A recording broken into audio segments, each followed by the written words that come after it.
a gente tem a noção de que, vamos dizer assim, a inteligência é uma coisa só.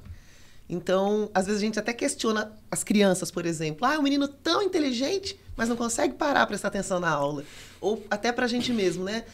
Eu sou tão inteligente, eu sou tão capaz de fazer essas coisas, por que eu não consigo não comprar? Ou por que eu tomei essa decisão aqui ruim? Por que eu repito decisões ruins? Né? Não é uma questão de quantidade de inteligência. Se é muito inteligente, você vai tomar boas decisões ou conseguir prestar atenção ou ter boa memória. Essas coisas, elas são divididas, vamos dizer assim. São domínios diferentes. Você pode ter uma memória fenomenal, mas ter dificuldade com a atenção. Pode acontecer isso?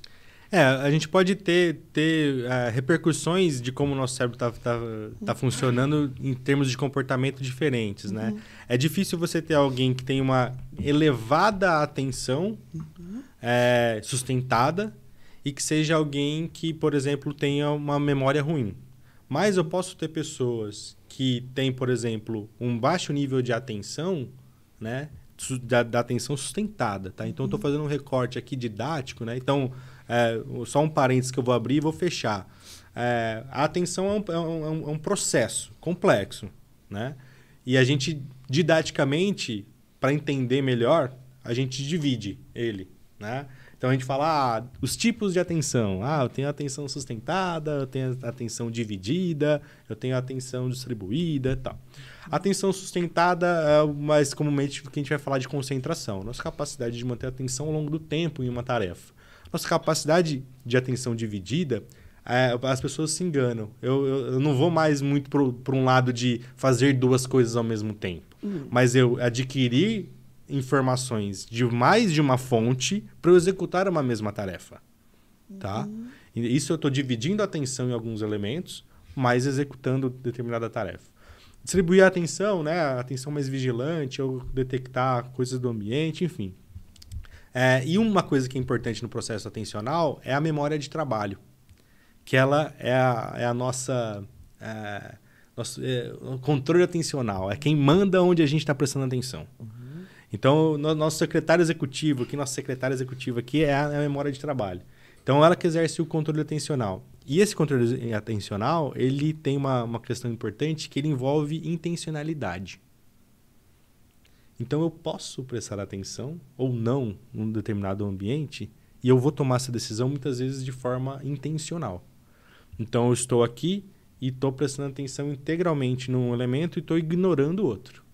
Eu estou aqui prestando atenção em um elemento e monitorando o outro ao mesmo tempo, com intencionalidade. E querendo, de alguma forma, ter até condições de trazer previsibilidade em algumas ações minhas. Né? Então, eu estou dirigindo o carro. Estou dirigindo o carro. Minha memória operacional, minha memória de trabalho está aqui. Por quê? Eu posso estar escutando o podcast nesse momento, você está dentro do seu carro, escutando agora o que eu estou falando, e você consegue executar mudança de faixa, parar no semáforo, dar seta, mudar... Dar seta não consegue. Não dá, né? Às vezes não dá. Às vezes já bate o limite. Já. Agora estou entendendo porque que as pessoas não dão seta. Nosso cérebro não dá conta de tudo, né? Ele não dá conta de tudo. Mas eu consigo ter tudo isso funcionando do mesmo tempo, ao mesmo tempo que eu estou também entendendo o conteúdo do que eu estou escutando. Mas será que no momento que eu estava aprendendo a dirigir, eu conseguiria escutar um podcast e entender as coisas ao mesmo tempo? Ou será que a demanda da minha atenção a tudo que envolvia o executar do dirigir já me consumia toda a minha capacidade naquele momento? Então, isso é uma coisa que é interessante. O motorista recém-habilitado, que está desenvolvendo suas competências, na hora de fazer a baliza, se o som está alto, a tendência é o quê? Dar uma diminuída. Não, até hoje a gente, para procurar um endereço, a gente diminui o volume do som, não é? Diminui o volume do som, porque eu preciso diminuir estímulo para aumentar meu foco naquilo que interessa. Porque eu tô com muito ruído. Então, eu tenho que eliminar ruído para... Alguns carros, né, com o som ligado, quando coloca ré, diminui o som. Agora a galera tá tão fácil que tem carro que já faz automático, a baliza sozinho, né? Você só cruza os braços e ele faz. O que eu acho ruim, que a gente começa a ficar muito preguiçoso, né? A gente tem poucos desafios cognitivos no nosso dia a dia. A baliza é um desafio cognitivo legal, pô. Tem pressão temporal, tem um cara que tá abusando lá atrás, pô, legal. Mas enfim, então eu trouxe essa contextualização por quê?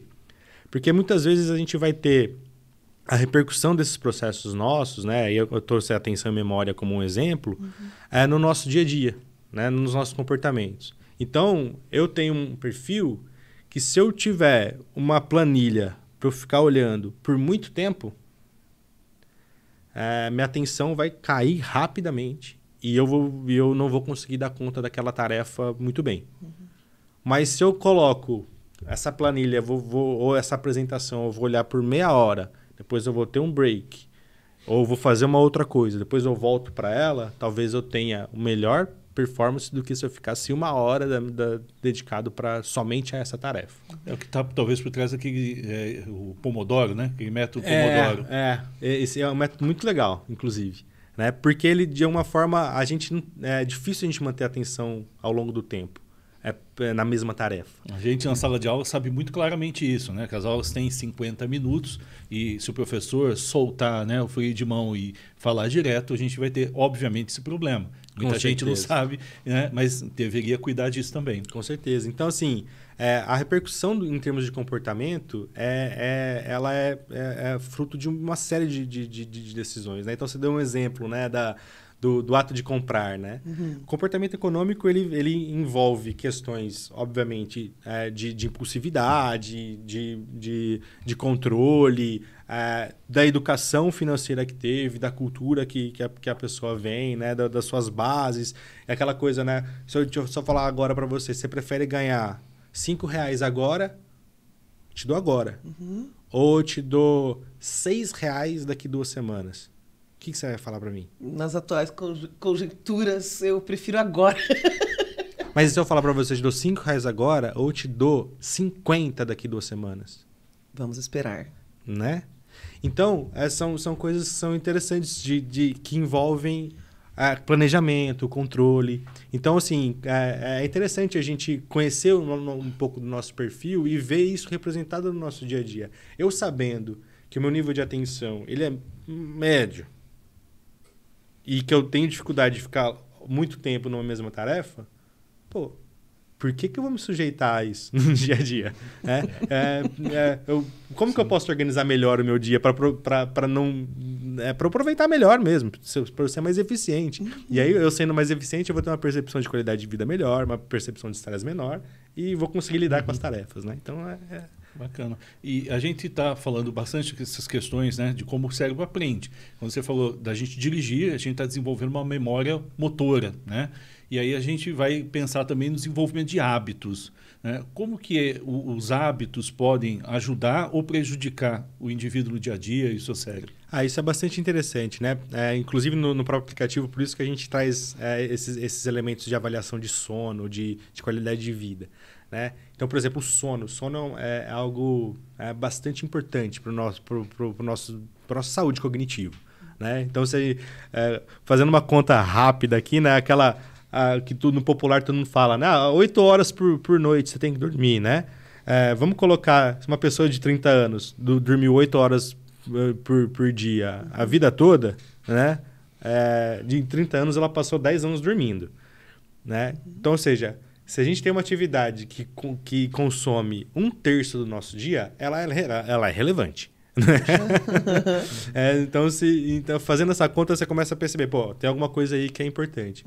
O sono, por exemplo, ele vai ser tão importante para a questão do próprio recarregar as energias, que no popular é o mais entendido, né? Me preparar para um novo dia, etc. Mas cognitivamente é quando o cérebro faz uma limpeza.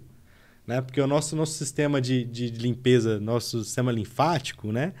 Que drena as impurezas, as coisas aí que a gente precisa eliminar, ele não funciona no cérebro da mesma forma. Nosso cérebro ele tem um outro jeito de fazer essa limpeza. É durante o sono que ele faz isso. Né? Então, não vou entrar em aprofundamento fisiológico como isso funciona, mas na hora do sono é que ele limpa o que está sujo ali. Então ele faz um geral, dá um geral no cérebro durante o meu sono. Uma outra coisa interessante é, durante o sono, que eu consolido meus aprendizados do que eu tive. Então, eu estudar com sono é contraproducente, não faz sentido. É melhor eu dormir, acordar um pouco mais cedo no outro dia e estudar depois, já ali naquele período ali que eu selecionei. Porque o cérebro ele vai passando, né? Ele trabalha offline ali, né? Revisando aquilo que a gente aprendeu para consolidar a aprendizagem. Então, hábitos são bastante importantes. Hoje eu falaria assim que talvez o melhor remédio para o cérebro seja a atividade física moderada, né? Então, é bastante importante para a nossa saúde cognitiva. Mas falando de sono, a gente pode falar de alimentação, uso de estimulante, né? O quanto que as pessoas abusam de algumas substâncias de cafeína e outras, etc. Enfim, ou pessoas que não têm demanda por medicação de atenção, ou antidepressivos que toma para melhorar foco. Isso tem acontecido, né? Então, assim, a gente, nessa venda aí da arte de ser multitarefa, né? Se a gente não responder para a pessoa que está trabalhando muito na correria, né? E aí, como é que tá as coisas? Nossa, cara, na correria, trabalhando pra caramba, nossa, pegado. Parece que se você não responder isso, você não é socialmente aceito, né? Então, assim, o que isso traz de acúmulo pra gente, de fadiga, de sobrecarga, né? Então, a gente está falando muito sobre burnout, sobre presenteísmo, e tudo isso mostra um nível de fadiga, de sobrecarga do cérebro também,